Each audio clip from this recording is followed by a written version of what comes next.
yang setia, maksudnya yang masih ikuti sesi ini. Ketika saya buka sesi ini Pak Bu, saya tidak bermaksud menyerang juga buat Bapak Ibu yang tidak ikut. Kadang-kadang kalau disalahpahami, tidak enak juga. Memang sengaja saya saya sampaikan, kalau saya buka nanti, akhirnya Anda terpancing karena dari saya. Nah itu yang saya katakan bahwa suatu cinta karena cantik, sekali waktu Anda akan kehilangan cinta itu. Cinta karena kaya, Anda akan kehilangan cinta itu. Tapi kalau cinta karena cinta itu sendiri, maka cinta semua akan berlalu, cinta tak akan pernah berlalu. Paham ya? Karena Alkitab katakan iman, pengharapan, dan kasih. Semuanya akan hilang, tetapi yang tidak akan hilang itu kasih, itu cinta. Maka cinta, kalau Bapak Ibu bisa mencintai sesuatu, baik anak, istri, suami, kakak adik, ya, apa saja atau benda, itu karena di dalam sel tubuh kita, di saraf kita itu ada satu sistem yang Tuhan berikan kepada kita, itu bisa mengelola cinta. Ya, kalau hormon itu kan oksitosin, tapi kalau di otaknya itu adanya di lobus occipital, ya, feeling lobus namanya, ada perasaan, ya ada di otak limbik. Limbik itu kalau biasa kita kenal namanya mamaria brain, ya. Kalau di sini ada dari neuroscience, psikolog atau dokter pasti tahu. Kalau saya kan hanya baca, saya diajarin, saya hanya mau kutip aja. Kalau salah-salah sebut mungkin hanya namanya saja, tetapi sistem kerjanya seperti itu. Karena itu pahami satu bagian ini dulu, cinta itu penting. Ya, seorang budayawan namanya Gede Prama, kalau tidak salah Gede Prama, ya Gede Prama. Dia berkata bahwa hiduplah di dalam kehidupan ini dengan cinta, bekerja dengan cinta, berjalan dengan cinta, dan lakukanlah semua itu di dalam kehidupan dengan cinta. Maka saat itu Anda tidak perlu lagi risau dengan sorga, karena toh sorga itu juga energinya cinta. Tetapi kalau kita hidup dengan energi keduniawian, itu bukan cinta. Suka, mau, ingin, itu bersifat kebendaan. Cinta itu tidak memiliki sebuah penilaian. Cinta itu ia hanya memiliki sebuah kedamaian. Nah, untuk mencapai titik kulminasi cinta, itu dibutuhkan kesadaran yang murni. Karena itu Daud berkata, sadarlah bahwa kejadian kamu itu dahsyat. Ketika kamu sadar, berarti kita kehilangan semua ekspektasi duniawi. Saat itulah kalau Anda ukur nih, saya kemarin si David cerita bahwa dia pernah ukur, dia punya denyut jantung atau apa, dia bilang itu turun seperti dia sedang mau tidur. Dia punya alat ukur. Kalau saya coba pernah ukur, tapi saya punya kayaknya karena saya nggak bisa baca gitu. Karena di jam kita ya, kalau Anda punya jam-jam tertentu, alogi tertentu kan bisa tuh mengukur kita punya deep sleep dan namanya itu bisa diukur. Benar, berbeda. Dan itu ilmiah. Itu bukan dongeng Pak Bu, itu ilmiah. Jadi nanti kita akan kembali kepada sebuah kalimat bahwa cinta itu merupakan energi ilahiyah. Karena memang dari dia.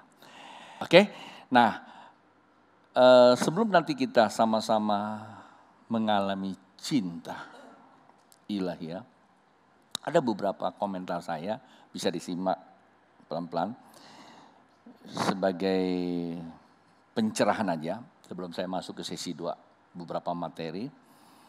Pertanyaan saya begini, ini sebuah kumpulan yang saya dapatkan.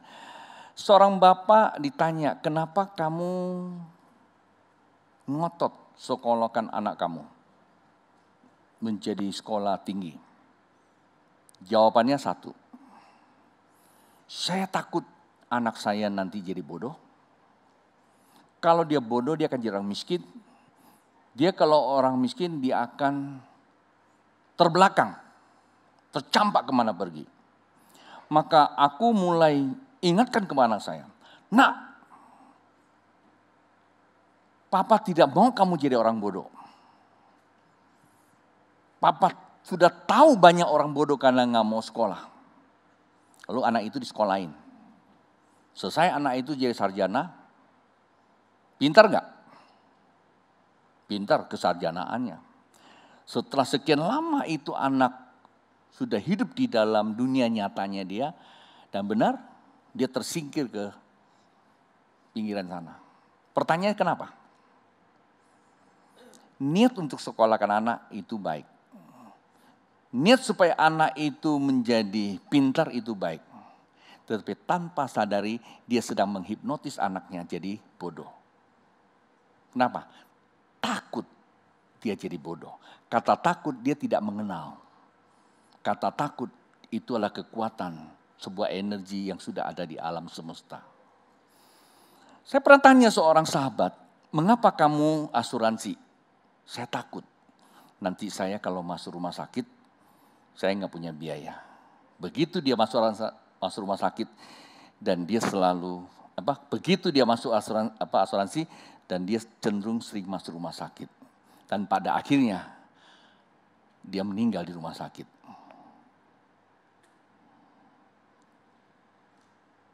Ditanya, kenapa kamu masuk asuransi? Karena saya takut nanti kalau saya sakit tidak ada biaya. Masuk asuransi salah nggak? Nggak salah. Tapi kan dia sudah masuk asuransi, bisa masuk rumah sakit kan? Iya, asuransi bisa cover. Tetapi takutnya tidak bisa di cover. Ditanya lagi, kenapa kamu vaksin? Saya takut nanti kena virus.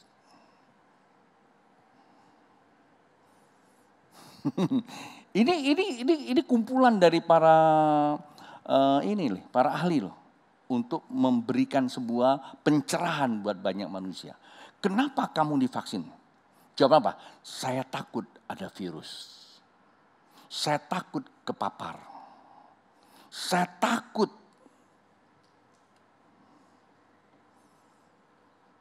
Salah nggak vaksin? Nggak salah. Imun naik nggak? Naik. Pertanyaannya, masih bisa terpapar enggak? Karena takutmu yang membuat kamu tidak memiliki kemampuan detek imun yang sesuai dengan apa yang akan terjadi. Karena takut itulah menjadi kekuatan senjatanya si jahat. Kalau Anda baca Alkitab, begitu banyak Tuhan kata, jangan takut, jangan takut, jangan takut. Kalau membaca kitab Lukas saja, kitab Matius saja tentang doa Bapa kami di situ, itu begitu banyak kalimat, jangan khawatir, jangan takut, jangan khawatir. Ada apa? Pernah nggak Bapak Ibu coba selidiki? Berarti satu energi kata takut itu sangat berbahaya. Kalau hari ini kita punya tema, berdirilah jangan takut, artinya apa? Ketakutan itu memang ada. Anda mau percaya tidak percaya, dan itu sudah ada di dunia ini. Anda lagi duduk saja sudah takut. Maaf ya, sebagian kita takut. Takut overtime mungkinnya, takut nanti lapar mungkinnya, takut nggak ada jemputan mungkinnya. Ada terlalu banyak ketakutan. Bisa terjadi nggak? Bisa. Ini contoh aja. Tetapi kita berdirilah. Nah, kata berdiri ini yang harus menjadi sebuah pemahaman. Kata berdiri, kamu harus sadar. Kesadaran itulah akan menghilangkan takut. Saya suka tanya sama teman-teman. Buat Anda yang belum pernah ke Singapura, saya bilang yuk kamu ke Singapura, saya akan jemput di pelabuhan. Tiket udah beli, berangkat. Sampai di pelabuhan kamu nggak ketemu saya. Pertanyaan saya cuma satu, rasa apa yang menguasai Anda? Pasti takut. Kenapa takut? Karena nggak tahu jalan. Mau kemana? Betul nggak? Karena orang yang akan jemput kamu nggak ketemu. Terus tiba-tiba aku telepon, bro, aku ada di depan, tenang aja, nanti saya masuk. Terus gimana Anda perubahan perasaan? Ada ketenangan, bukan jadi berani. Lawan kata takut bukan menjadi berani, damai. Dunia butuh damai. Dunia butuh damai. Kedamaian inilah yang disebut frekuensinya kasih. Frekuensinya cinta. Artinya kita sudah menyatu dengan frekuensi cinta. Maka kita bisa punya pengharapan satu kali nanti. Jikalau terjadi sangkakala Allah ditiupkan. 1 Korintus pasal 15 ayat 42, 41, 42, 51, 52. Terjadilah rahasia besar, rahasia kerajaan Allah bukan lagi menjadi rahasia karena kita sudah diubahkan. Batasan-batasan kita sudah tidak ada lagi. Karena kita sudah menjadi tubuh ilahiyah. Sesi yang tadi kita pelajari bahwa ketakutan ini sudah berwabah di dalam kehidupan. Tuhan katakan jangan takut. Simak, saya lagi ulangi. Karena sebentar lagi aku akan pergi. Hari ini aku bersama-sama kamu karena di dalam manusia lahir. Sebentar lagi aku akan pergi. Ini dialognya mereka nih, ya. Tetapi aku akan mengutus seorang penolong. Ngapa? Karena memang ketika aku pergi, walaupun aku hidup, tapi kita nggak bisa ketemu dalam face to face. Face to face nggak bisa, muka itu nggak bisa. Kita akan bertemu muka, ketemu muka, ada satu wilayah namanya Roh Kudus. Maka dikatakan jangan kemana-mana, tunggu Roh Kudus. Sebagai Tuhan yang Maha Kuasa, Dia berbicara kepada murid-muridnya, Pak Bu, kita pakai logika kita. Kalau aku Tuhan mau ngomong sama kamu aja, mesti pakai Roh Kudus. Sadar, Anda mau ngomong sama saya pakai apa? Pakai logika gak ketemu Pak Bu. Ya Pak ya? Mesti pakai Roh Kudus juga. Itu yang pertama. Yang kedua, Roh Kudus akan diberikan kepada kamu, berarti saya bukan guyonan. Saya serius. Lah kalau Tuhan saja serius melakukan proyek besar, bagaimana kita menyikapi itu? Naif sekali Pak Bu.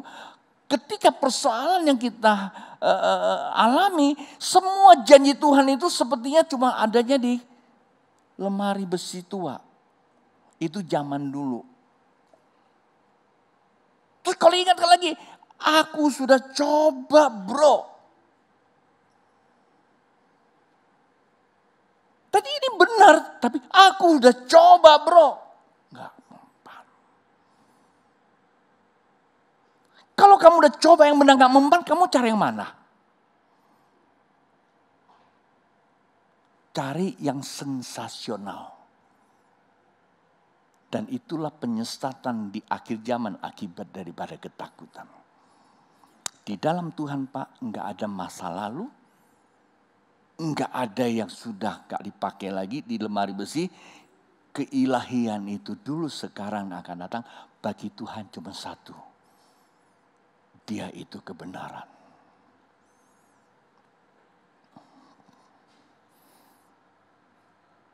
Oleh sebab itu, Dia memperlihatkan bahwa Tuhan yang kita sembah, ya, setelah Dia disalibkan, 3 hari kemudian Dia bangkit, Dia hidup, Dia itu Tuhan. Dia manusia, Dia sama seperti kita. Dia bisa jalan bersama. Dia bisa merasakan apa yang kita rasakan. Hanya dia tubuh kemuliaan. Maka dia membuktikan bahwa dia hidup. Hari ini saya sebagai hamba Tuhan. Tuhan yang kita sembah itu hidup. Apa yang kau pikirkan tentang dirimu kurang daripada apa yang Tuhan pikirkan tentang dirimu. Apa yang kau pikirkan tentang dirimu tidak melebihi apa yang Tuhan pikirkan tentang kamu. Sebab dia Tuhan yang punya kedaulatan atas seluruh kehidupan kamu. Seluruh kehidupan itu terjaring oleh dia, ke dalam dia. Ngerti gak? Karena untuk itulah kita memerlukan yang namanya apa? Untuk mengalami keilahian Allah perlu ada namanya Roh Allah. Maka itu sesi kedua ini sangat amat penting. Saya semalam waktu saya lagi berdoa, Tuhan ingatkan saya beberapa ayat, saya tambahkan untuk mengingatkan kepada kita. Di Amsal pasal 20, Salomo, dia seorang yang cukup, semuanya udah cukup. Saya tidak usah ceritakan lagi kecukupannya. Lalu dia berkata begini, pada musim dingin si pemalas tidak membajak. Jikalau dia mencari pada musim menuai, musim dingin itu kan musim yang memang buat seseorang tuh tidak bisa buat banyak ya. Kata dingin itu berarti ada stagnan. Kalau kayak musim sekarang ini, kalau kita udah dengar sana sini ada masalah, kita tidak mau membajak. Menggunakan bahasa apa ya? Udah tahu. Kalau Anda iseng aja, Anda jangan cuma hanya dengar Bipang, jangan aja itu aja. Serius bahkan dengan Bipang. Coba Anda buka sedikit ke dunia lain, apa yang sedang terjadi. Itu kondisi kita punya musim kehidupan. Itulah masa dingin kita. Masa yang paling sulit buat kehidupan manusia. Yang menentukan adalah sikap kita, bagaimana meresponinya. Apakah kita tenggelam di dalam situasi dingin, lalu kedinginan, atau kita bangkit karena kita mau bajak, kita mau aktifkan. Itu aja. Kalau enggak, maka saat waktu kita ngalami musim itu terjadi sebuah ledakan, dan enggak punya kedaya.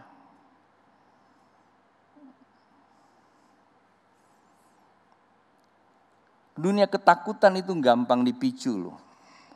Saya kemarin ini karena direkam lalu siar umum ya, saya tidak etis lah kalau ngomong begini. Sekali waktu kami pernah melayani di satu situasi, satu manusia kerasukan dan langsung serentek seluruh kelas kerasukan. Kan sering kali dengar ya. Satu rasuma itu, kerasukan itu penularannya cepat sekali. Itu kalau kerasukannya cuma hanya berontak-berontak aja, itu gampang dilayani. Kalau kerasukan langsung gigit sana gigit sini kayak zombie gimana? Anda nonton film kan zombie begitu, ya kan? Di beberapa daerah mereka begitu kerasukan penuh nggak bisa dikendalikan lagi, semua beling dimakan sama dia. Semua benda tajam dimakan. Padahal cewek, wanita, cantik-cantik anak sekolah, itu udah pekerjaan roh. Kenapa?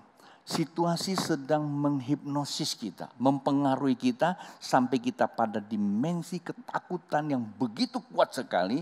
Sistem otak kita sudah tidak bekerja secara kebenaran, maka itu paling gampang dipicu. Ada beberapa peristiwa itu bisa mengingatkan pada kita loh. Satu yang sederhana saya ingatkan. Tahun 90 berapa saya lupa, itu ada seorang pendeta, dia mulai menggunakan narasi bahasanya, ya banyak orang tertarik, lalu dipenuhi dengan energi yang dia kendalikan, dan di situ ada pejabat, pangkatnya apa saya tidak usah sebut, kemudian pengusaha, bahkan beberapa di antaranya pengacara. Kan bukan orang bodoh kan, orang pintar kan. Insinyur, ribuan kumpul di Bandung. Semua hartanya dijual, dia tunggu siapa? Yesus mau datang. Dan itu rohani sih, tapi kok bisa gitu? Nalarnya di mana? Cara berpikirnya gimana? Kenapa?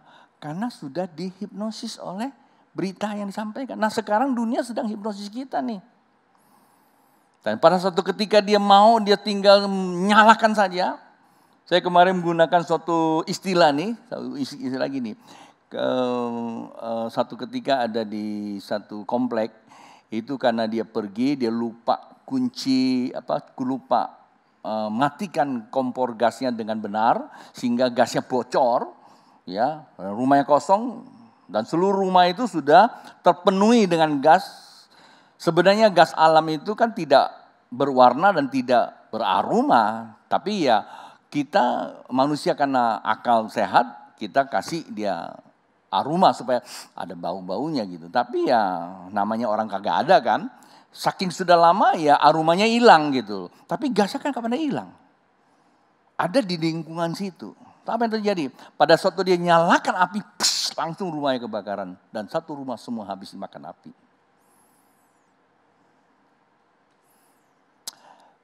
Saya sebagai analogi, dunia seperti ini sekarang. Kalau Bapak Ibu tidak peka dengan kebenaran, dan seperti itulah kejadiannya. Maka dikatakan kita mesti mulai menggali nih, membajak. Hari ini Bapak Ibu lagi bajak nih. Bilang sama dirinya, Tuhan terima kasih buat Engkau telah berikan aku untuk bajak. Yang menentukan Bapak Ibu bukan pengajar, tapi dirimu sendiri. Kemampuan Anda untuk menenangkan diri Anda, kemampuan itu lebih cepat untuk menyerap intisari daripada apa yang Tuhan mau berikan pada kita.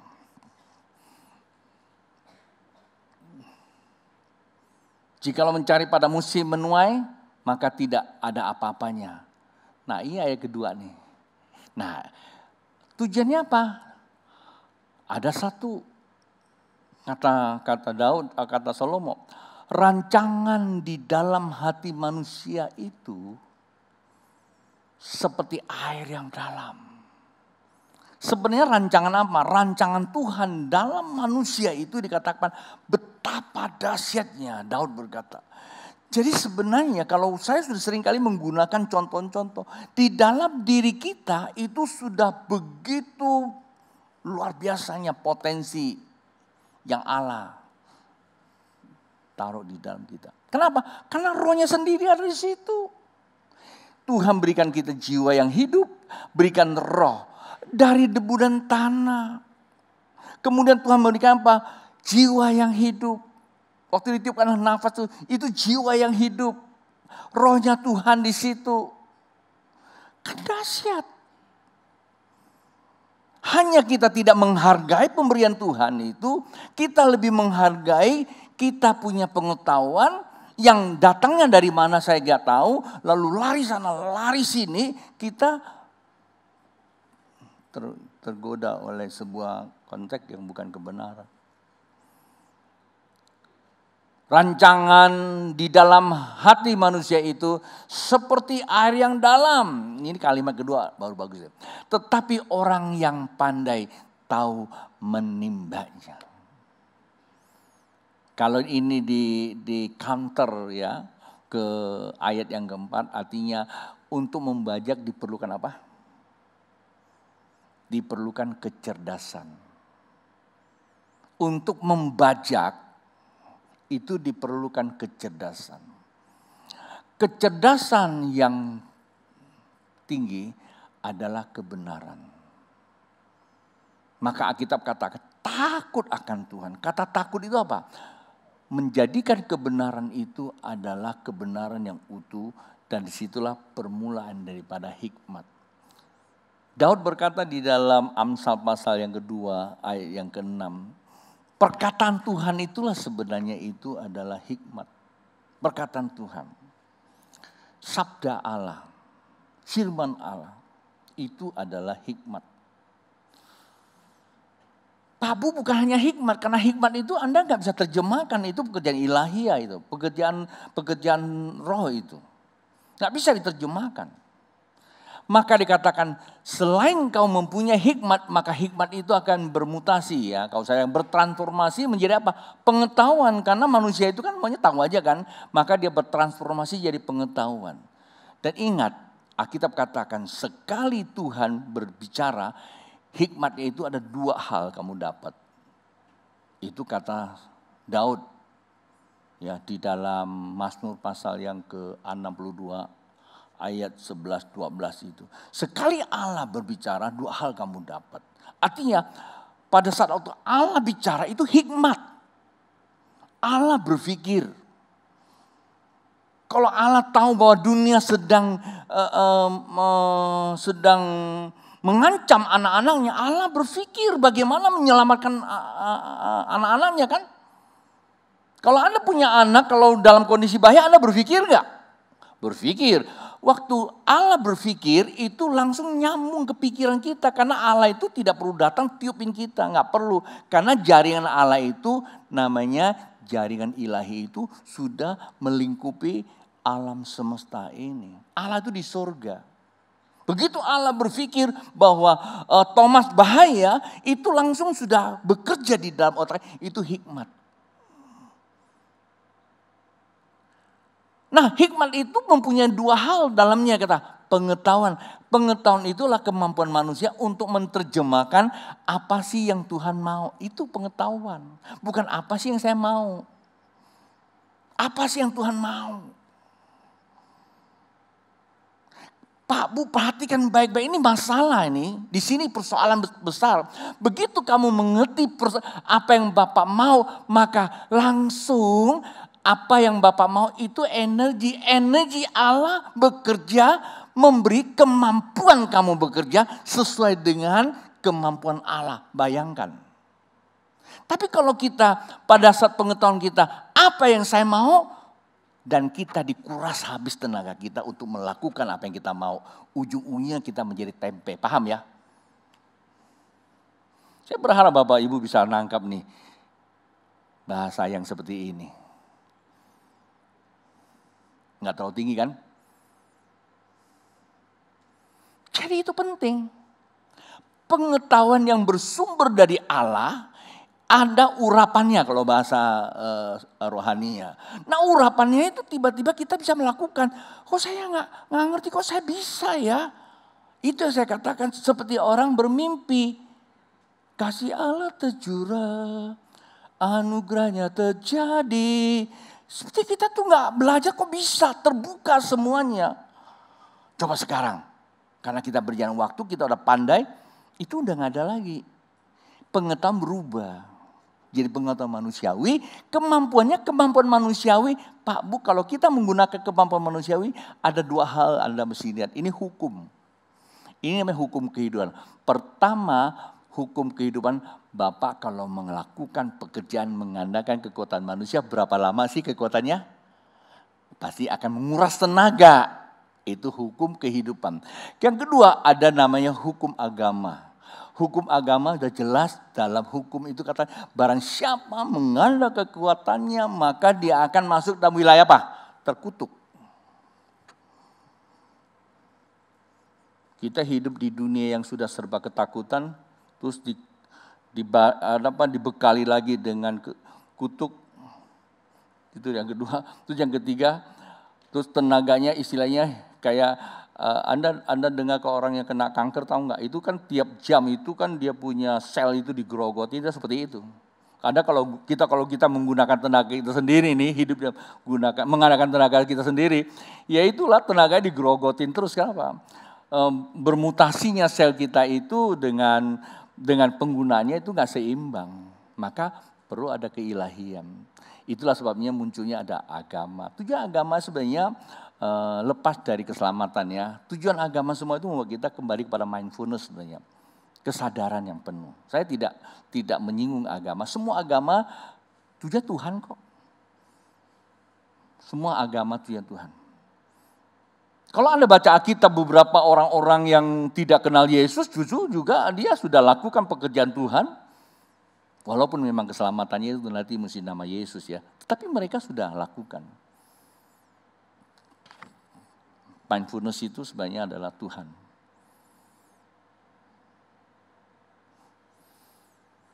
Jadi perlu kepandaian. Nah, kepandaian itu kita tidak bisa, ini kan kepandaian Allah ya. Mesti apa? Menggunakan apa? Mindfulness. Meditasi tadi, meditasi itu kita mengerti, mengenal ya kesediaan Allah. Tadi kan mengerti bahwa Allah itu kan tidak mati, mengenal karena dia ada di tengah-tengah kita. Kesediaannya ada dalam kehidupan kita. Roh Kudus bersama sama kita. Kita bisa manggil loh, Tuhan, tuh kok manggil kok belum? Kalau belum bukan berarti belum. Hebat banget kamu. Seringkali juga anak kamu minta beli sesuatu, kamu juga tunda-tunda. Kenapa kamu tunda? Karena mungkin belum saatnya. Ya, atau memang kita belum kesediaan cukupan uang. Kalau Tuhan sih pasti sedia sih. Ya.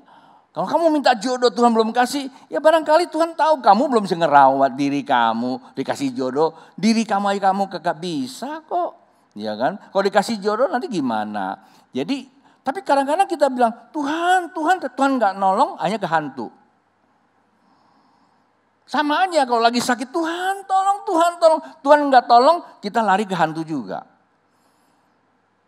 Nggak semua benda sih hantu. Ya nggak semua benda. Tapi Alkitab katakan, jikalau engkau memberhalakan benda itu namanya apa? Hantu. Saya tidak mengatakan obat itu hantu loh ya. Tapi kalau kita bergantung pada obat, ya Anda nilai sendiri. Saya pernah kok bergantung obat tidur. Tanya Nya itu. Sampai saya punya teman datang, dia bilang, bukan teman saya, apotek saya ambil. Dia bilang, Masya Allah. Gue bilang lu gara-gara lu tuh bikin gue tambah gak bisa tidur tuh. Dia bilang, Masya Allah Pak, gede banget. Apanya gede? Dosisnya ini. Terus dokternya bisik sama Nya, saya gak dikasih tahu. Karena bisiknya kedengaran saya. Nanti kalau suamimu tidur, semua bantal guling tidak boleh dekat sama dia.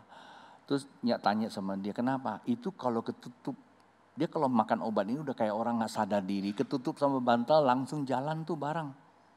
Lah gue denger kan, itu obat buat saya gak berani minum. Tambah jadi itu. Tapi gak bisa tidur, apa boleh buat saya minum juga? Tidur gak? Gak tidur, tambah masalah buat saya. Lalu bagaimana Babe ngalami pemulihan? Nah ini yang saya mau katakan, ini bukan purba. Maaf Pak Purba ya. Ini ilahiyah. Nggak bisa masuk ke peti. Ini Babe agak mulai emosi, enggak lah. Kita terus lagi. Nah tadi apa? Kita katakan apa? Rancangan Tuhan di dalam hati itu bagaikan air yang dalam. Rupanya Tuhan pernah ngomong nih sama sebenarnya air ini bagus ya Pak Bu ya. Ada dua konteks sebenarnya ya.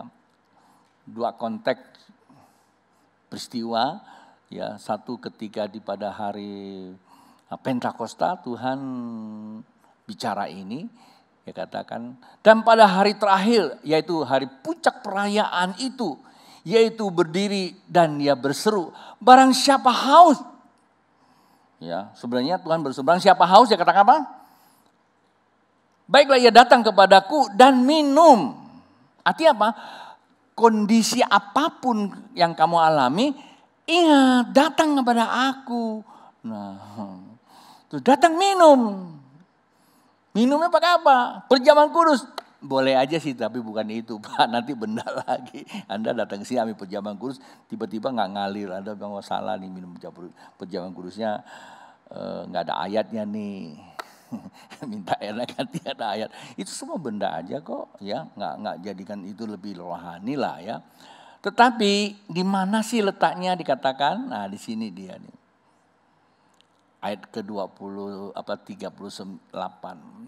Barang siapa percaya kepadaku seperti yang dikatakan oleh kitab suci, dari dalam mana? Hatinya. Jadi sumber kehidupan ada di dalam hati manusia. Maka Salomo berkata, jaga hatimu. Kita lebih suka pelihara hal-hal yang dunia. Kita mau aja tuh ya. Nah ini agak sedikit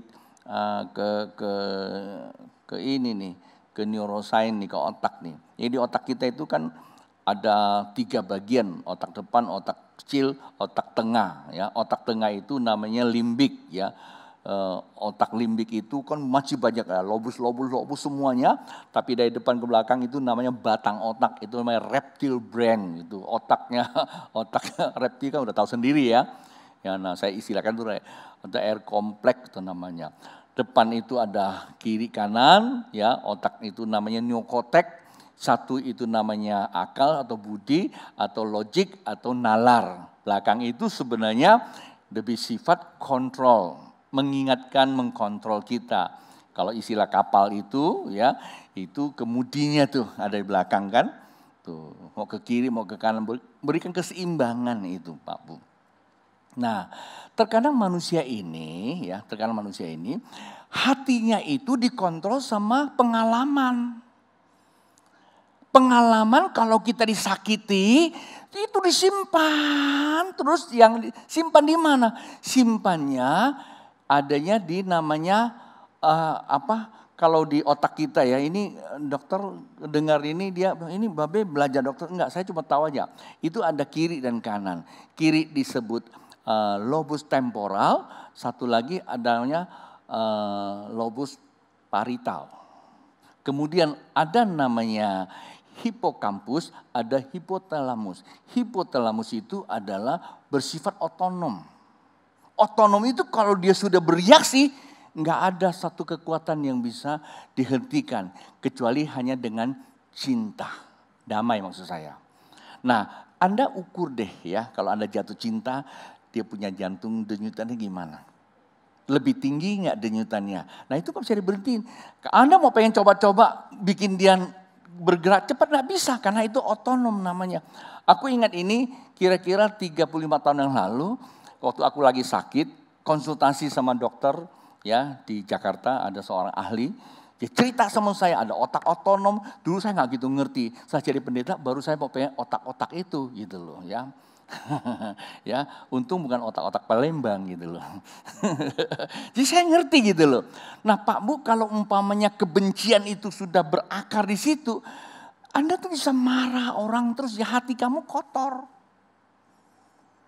Marah, kesal, kecewa, nggak bisa berdamai. Gimana ngalamin surga?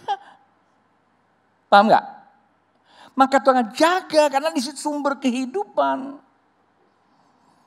Ini enggak usah saya bahas lah, ini terlalu ilmiah banget sih ya. Nanti seminar lain saya bisa bantu Bapak Ibu ya. Saya kan belajar juga beberapa tahun ini, saya banyak belajar ini sama para ahlinya sih sebenarnya. Ya, Anda nggak belajar, saya belajar. Ya kan, saya bagikan Anda rohani dan ilmu saya, ya Anda bagikan saya yang jasmani lah ya. Artinya jasmani Anda tunggu duduk diam begini kan saya juga bahagia juga gitu loh. Respect juga saya bahagia, jadi kita saling berbagi. Saya bekerja keras untuk belajar, untuk memberkali Anda.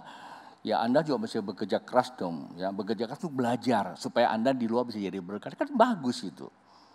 Ya. Kalau kita belum apa-apa, ngomel aja, itu masalahnya itu otak reptilnya mulai bekerja itu. Akibatnya lama-lama itu memenuhi memori, sistem memori namanya SDM itu, self defense mechanism. Itu namanya naluri. Naluri itu kan bekerja 5 indera kamu itu. Cium itu langsung kamu udah tahu apa, dengar apa, tahu apa, itu bereaksi semua. Barang siapa percaya kepadaku, seperti dikatakan oleh kitab suci, dari dalam hatinya akan apa nih? Akan mengalir aliran air hidup. Sebenarnya kalau Anda baca di ayat ke-39, saya nggak buka ya, itu namanya Roh Kudus. Roh Kudus di mana nih? Pak Bu, Roh Kudus ada di mana?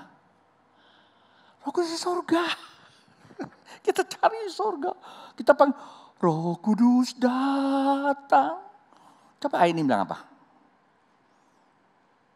Roh Kudus itu akan mengalir dari dalam hati kamu. Kita berpikir Roh Kudus itu barang keluar masuk kali. Roh Kudus itu ada satu pribadi, begitu dia masuk ke dalam diri kamu, Alkitab katakan dia meterai Pak Bu. Kita orang dunia yang ngerti kan namanya meterai itu gak bisa diubah. Betul gak? Bro, meterai bisa diubah gak? Bisa, dulu 100 kali 500 ya? 6.000. Ya, tapi yang namanya meterai gak bisa diubah. Lah, pada saat Anda percaya Tuhan meteraikan oleh apa? Roh Kudus gak ada di dalam diri kamu. Pergi gak pergi. Yang jadi masalah kamu mendukakan dia. Kalau kamu sudah percaya Yesus sudah ada meterainya, kamu masih benci berarti kamu sedang mendukai dia. Alkitab, kamu tidak punya tempat di dunia sekarang dan dunia akan datang tuh.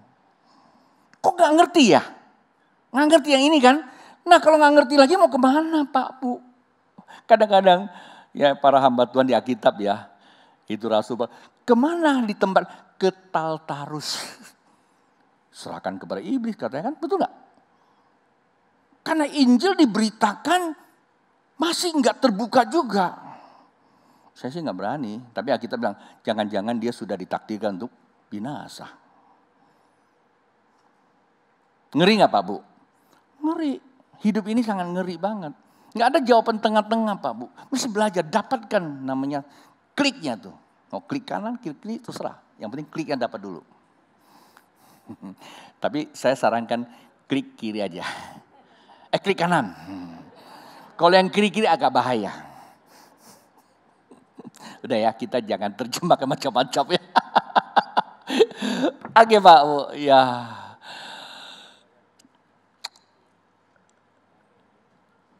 Yohanes pasal 20 ayat 22 berkata, dan sesudah berkata demikian, ya apa?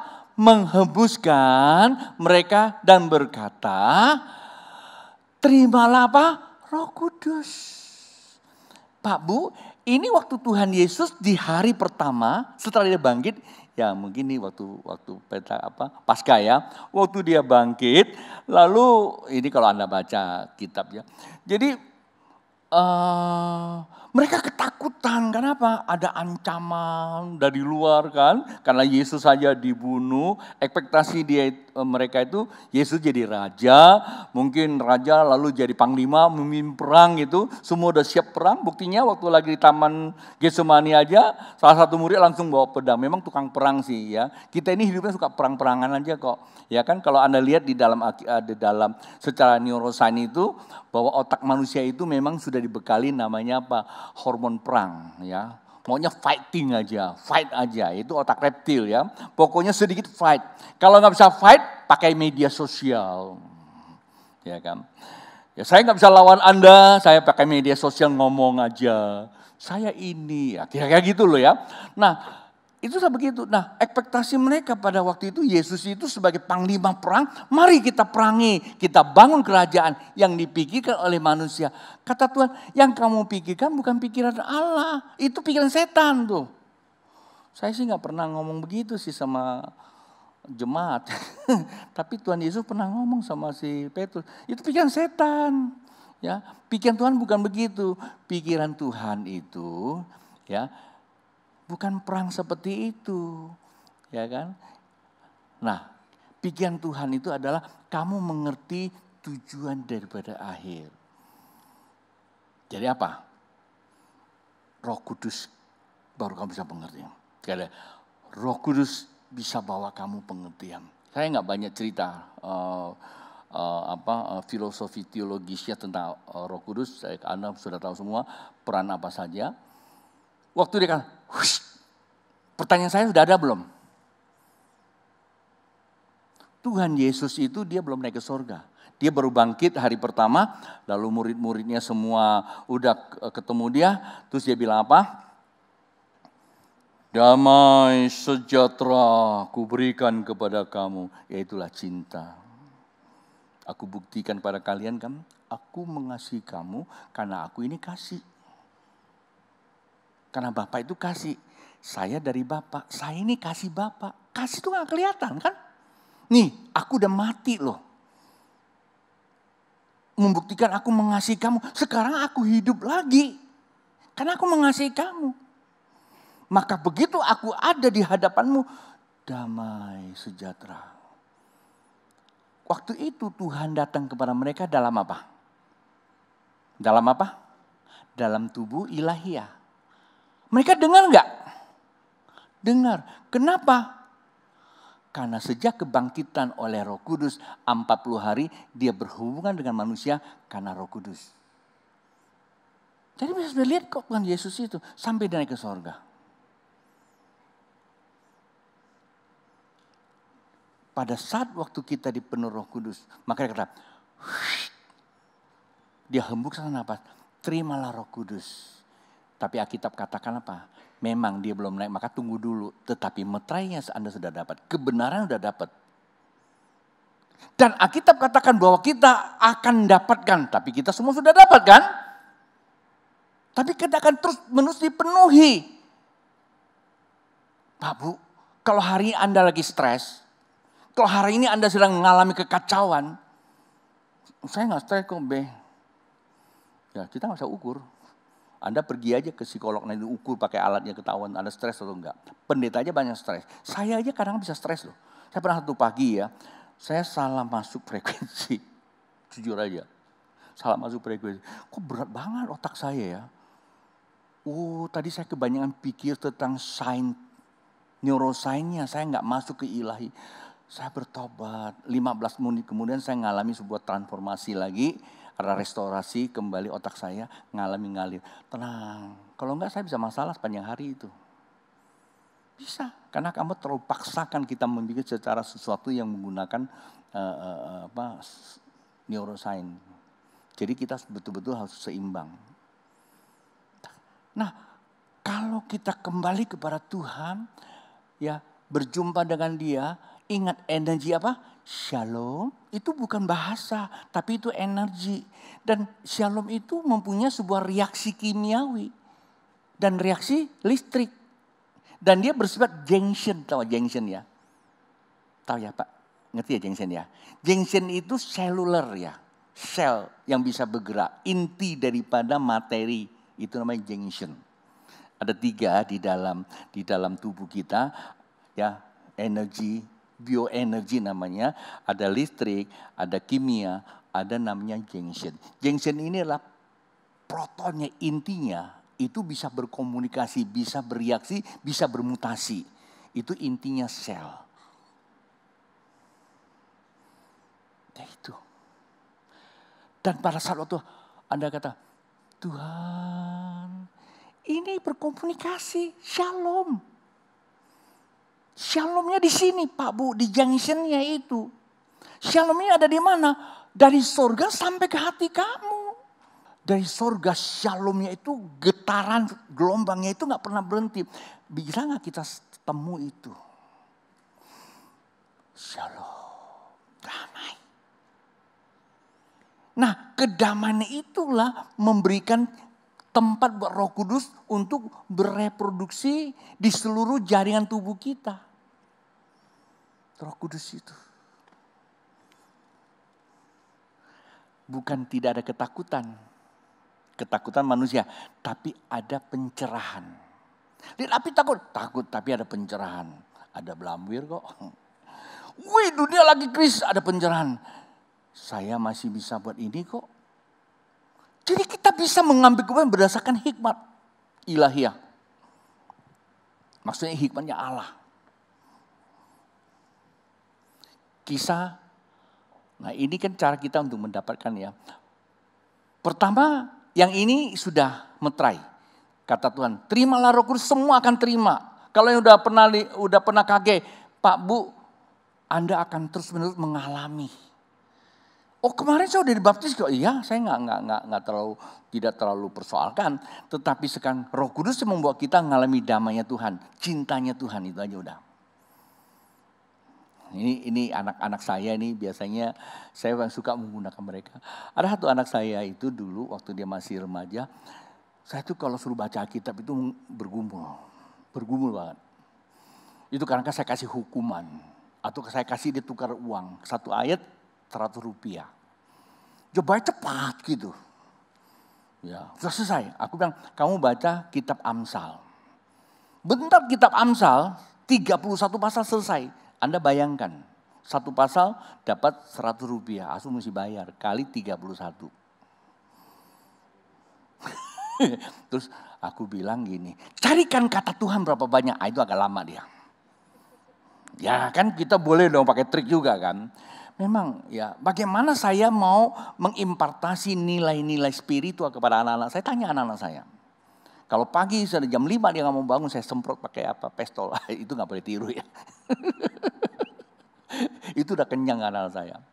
Lalu kalau dia lagi udah bangun cuci muka, ayo kita keluar doa keliling. Saya bilang, alasan saya doa keliling sebenarnya. Olahraga juga kan, olahraga. Ya udah doa keliling. Pulang berapa menit kita devosi dulu. Saya minta mereka baca ayat, setelah itu udah doa baru sekolah. Pergumulan. Satu ketika saya nggak pernah maksa mereka ikut SHDR. Satu ketika dia ambil keputusan ikut SHDR. Begitu dia ikut SHDR itu mengalami kepenuhan Roh Kudus. Aku masih ingat jam 12 atau jam 1 kurang lebih saya sudah lupa. Saya lagi baca-baca kitab. Satu anak saya datang sama saya, Pak, kok saya suka baca kitab ya? Saya ketawa. Kamu jatuh cinta, nak. Jatuh cinta sama Tuhan. Ya waktu itu kan masih remaja. Tapi setelah dia jatuh cinta sama istrinya ya mungkin begitu juga sih. Ya kok aku suka sama dia ya? Ya kamu jatuh cinta. Ada yang datang saya suka sama dia. Padahal kalau saya lihat bedanya jauh banget kamu sama dia. Tapi dia suka, gimana jatuh cinta kan? Jatuh cinta itu ada istilah ya. Energi asmara. Ketika cinta merasuk. Anda ngerti lah maksud saya apa? Rasionalitas manusia itu hilang gitu kira-kira.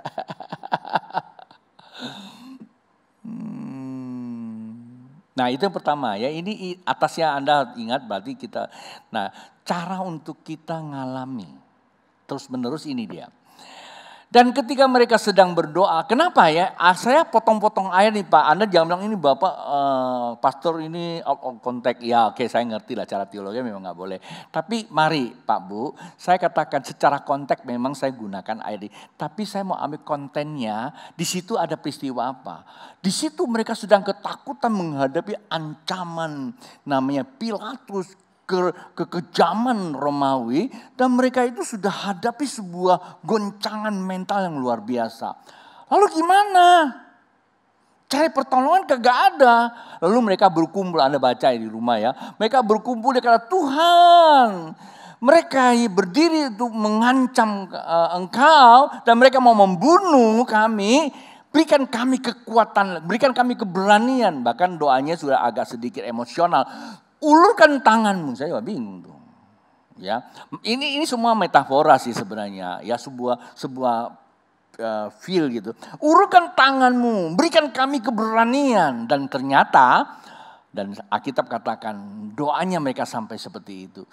Nah, goyanglah tempat itu mereka berkumpul. Pertanyaannya tempat goyang atau mereka yang goyang? Ayo coba jawab. Kalau tempatnya goyang gempa bumi dong. Tapi Alkitab tulis seperti itu loh. Nah Pak Bu, persoalan yang tertulis itu kita tidak bisa baca secara hurufiah.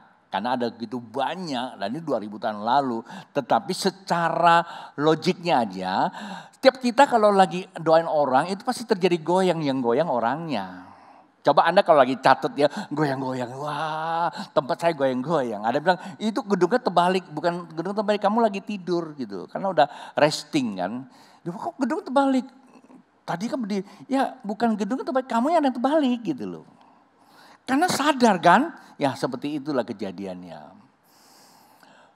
Lalu mereka semua penuh dengan Roh Kudus. Nah pertama kenapa? Janji ilahi tidak ada pembatalan, karena itu mutlak ya. Yang kedua perlu apa? Doa. Dan yang ketiga apa? Pasti semua akan terus menerus dipenuhi. Nah kalau kita sudah penuhi, maka ada apa? Ada damai. Saya tidak mengatakan Bapak Ibu tidak penuh Roh Kudus, enggak. Isunya bukan itu. Isunya saya adalah Bapak Ibu ketakutan enggak masa kini? Ada damai enggak? Lalu konstruktif gak di dalam mengambil keputusan? Lebih banyak mengambil keputusan merugikan orang lain atau menjalankan, memberkati orang lain. Itu aja. Ambil keputusan lebih banyak menggunakan logika, kepentingan ego atau kepentingan Tuhan. Ukurannya Alkitab, jangan pakai perasaan. Kasih, sukacita, damai sejahtera, kesabaran, kemurahan. Sekali lagi, kemurahan. Sekali lagi, kemurahan. Ada nggak? Itu Roh Kudus tuh, buah roh tuh. Kalau buah sao, ya hasilnya ada gitu semuanya. Baru apa? Kelemah lembutan, kesetiaan. Baru tersinggung sedikit, kumisnya tumbuhnya di jidat. Belum pernah terjadi kan itu. Baru penguasaan diri. Itu istilah apa? KSD 5KP. Itu ukurannya Pak Bu. Kalau itu sudah ada berarti Bapak Ibu wellness, sehat roh jiwa dan tubuh. Siap-siap jadi orang yang diberkati sampai sepanjang masa.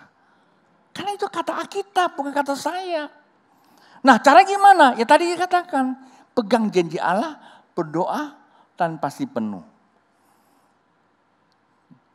Lalu mereka beritakan firman Allah dengan berani. Saya kira ini tidak usah saya katakan. Artinya apa?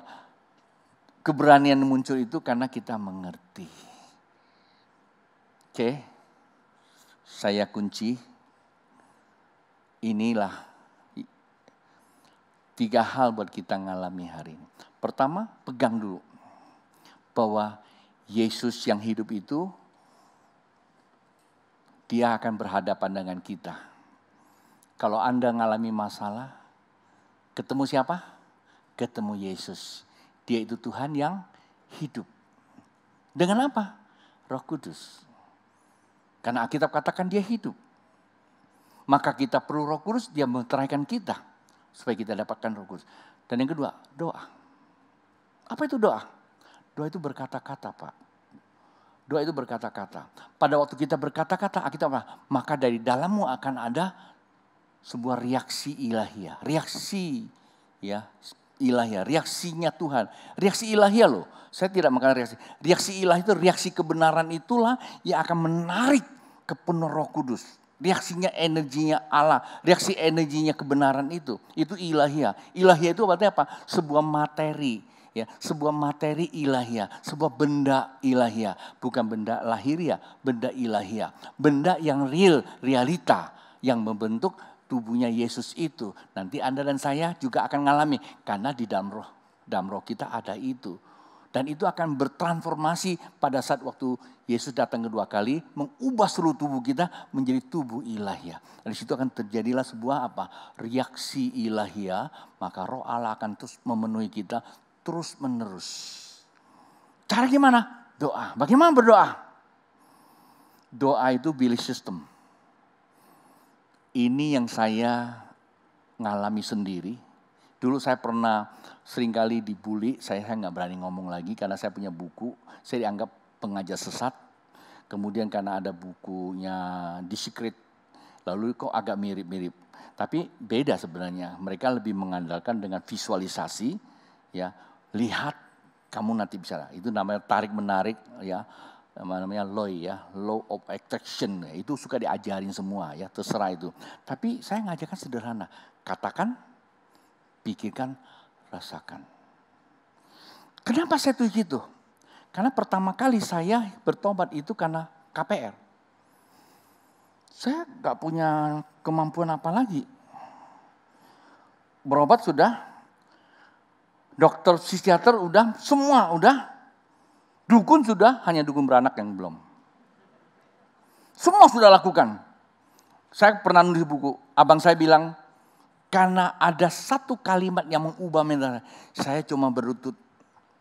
Saya berkata, Tuhan apa salah saya? Berkata, waktu itu Tuhan apa salah saya? Pasti reaksi saya berpikir, saya merasakan Tuhan itu dekat. Kata itu akan menstimulasi namanya otak parital, lobus parital. Dia akan bereaksi seluruh saraf tubuh kamu untuk berstimulasi. Kalau kamu bilang, aku kuat, terasa badan kamu kuat. Saya kan pernah bilang, Pulau Bajo, Anda langsung bisa lihat Pulau Bajo karena terstimulasi kata. Maka saya katakan waktu siapa tuh? Stephen Gay, tulisan G-U-Y-S. Baca gimana sih? G-U-Y-S. Baca gimana tuh bahasa Inggris? Ya, Stephen Gay gitu ya, gitulah gitu. Dia sudah ngalamin, dia ahli musika. Dia seorang musik yang luar biasa, handal di Amerika. Dia melayani di satu kota kecil, nggak ada pertumbuhan, lalu stres banget dia. Dia pergi ke Pensacola, ya lagi ada lawatan situ. Dia ngelihat orang semua dilawat Tuhan, dia kebingungan sendiri. Tapi dia nggak pernah dilawat, dia hanya dilewat aja. Terus satu ketika dia bersujud, dia teriak, Tuhan, Engkau ada di sini. Baru dia ngerasain Tuhan ada. Tadi ini cuma apa? Ingin belum tentu, tapi harus berkata-kata. Tuhan, Engkau ada di sini. Pikirannya langsung berpikir. Reaksi dia rasakan Tuhan. Dan saat itulah dia mengalami kepenuhan. Waktu dia pulang, dia berkata sama jemaatnya, cuma hanya 100 lebih orangnya. Dia bilang, Tuhan hari ini memberikan kita kekuatan dan mereka semua. Ya Tuhan. Gereja yang 100 sekian itu langsung berubah suasananya. Dalam beberapa hari kemudian, gedungnya nggak muat lagi. 1 tahun tiap hari dia beribadah. Dan kota itu berubah menjadi kota religius. Kota religius. Apakah itu kejadian hanya di situ? Di Pensacola, di Toronto, di Wales, Associated, atau di Sungai Yordan dulu? Tidak Pak Bu, kita terlalu pengaruh otak reptil, membanding-bandingkan. Semuanya ada kepada meterai Allah dan imanmu. Maka KPR, katakan, teriak aja. Tuhan aku butuhkan Engkau. Ya di kamar tentunya. Saya beberapa kali, saya sebagai manusia saya berapa kali saya ngalami. Tahun 94 saya sudah mau kabur pulang Jakarta. Saya gak sanggup. Saya bilang Tuhan, waktu saya berkata, pikiran saya mulai terarah kepada Dia. Itu namanya percaya. Saya mulai merasakan Dia turun. Pada itu mungkin hanya perasaan saya kali ya. Saya lihat itu awan-awan pada turun di celah-celah pohon kelapa. Turun. Reaksi kimiawi tubuh saya merasakan Dia tuh hadir sepanjang beberapa hari itu. Sampai hari ini Pak Bu, kalau saya berdoa, saya mesti buka suara. Baca kitab saya buka suara. Saya supaya orang tidak dengar, saya buka tip suara lain tentu musiknya. Coba Bapak Ibu, kalau ngomong sesuatu dengan kata cinta, aku mengasihi Tuhan. Atau kalau kamu punya rumah, aku mengasihi rumah kamu, rasa dekat dengan rumah kamu. Coba kamu bilang rumah itu jelek terus. Saya mau katakan, sekali waktu kamu akan pindah dari rumah itu. Nggak usah yang sederhana, handphone aja. Coba nanti handphonenya, ini jelek banget. Nanti gak hilang dia. Betul, enak sih. Saya pernah ngalami itu, ya. Itu handphone lama saya, Nokia kalau tidak salah itu, yang komunikator. Karena baterainya suka habis. Saya bilang, aduh ini handphone nyusahin saya aja. Mau tukar saya bilang, itu kan yang mesti ngomong kan. Tapi karena saya ngomong itu handphone saya suka tinggal di mana-mana. Betul, akhirnya saya tinggal di mana-mana aja, suka hilang gitu. Satu ketika di mobil ketinggalan di dalam mobil. Nggak biasa-biasanya ngajak saya ngopi loh, jarang dia ngopi. Pak ngopi yuk, di Entikong perbatasan ngopi. Ya udah kita naik atas ngopi. Begitu turun kaca mobil saya pecah. Di situ ada laptop, ada tas saya semua nggak diambil, cuma handphone saya yang diambil. Tanya aja, benar nggak? Nah, saya bertobat, Tuhan ampuni saya. Saya butuh handphone Tuhan. Bulan pulang ke rumah saya udah teleponin bilang, saya udah siapin satu handphone baru buat Babe. Katakan, pikirkan, Allah yang kita sembah, Allah yang dekat, amin. Jadi apa sih yang saya bagikan hari ini buat Anda? Tuhan kita itu hidup.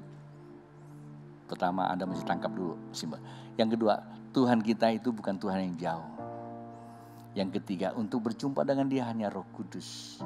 Dan yang kita perlu maintain katanya, pandai membajak itu adalah selalu penuh Roh Kudus. Bagaimana? Katakan, pikirkan. Saya tidak suruh Bapak Ibu pikir. Nanti bingung sendiri. Ngomong aja pasti Anda kepikir. Coba sekarang Anda ngomong satu hal ya. Oke, semua udah diam ya. Duren musang enak, tuh kepikir nggak? Yang kedua,